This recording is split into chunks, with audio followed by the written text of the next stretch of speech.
Footing filter design result. Ang gagawin natin is design all footing muna. Makikita natin ang design summary dito sa baba. Pin lang natin para makita natin lahat ng result ng ating design. Pagkatapos, makikita natin yung lahat ng result ng all footing dito. Yun.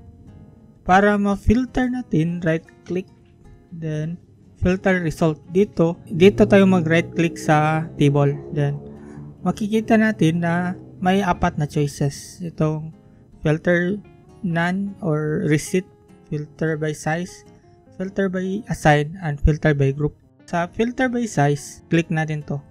Makikita natin na kinumbine niya lahat ng same size ng ating footing. Dito, pwede na tayong mag-judge kung anong footing na gagamitin natin based sa table.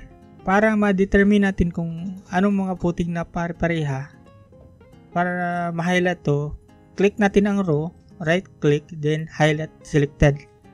Dito makikita natin na na-highlight yung footing selected. Para ma-rotate ang ating model, hold mo lang natin yung shift key, then middle mouse, pwede natin ma-rotate yung model.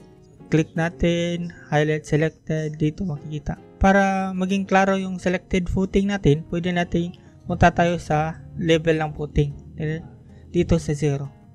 Dito makikita natin yung footing na mas klaro. Pwede rin natin i-click yung plan view para mas klaro yung footing. Dito makita natin na dito mas klaro ang footing location niya. Then para mabalik naman sa 3D, click mo lang natin yung plan view.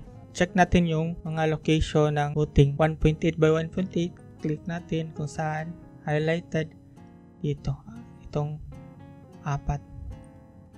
1.6 by 1.6. Ito pwede natin i-combine na lang. Right click natin, highlighted. Ito. Then ito.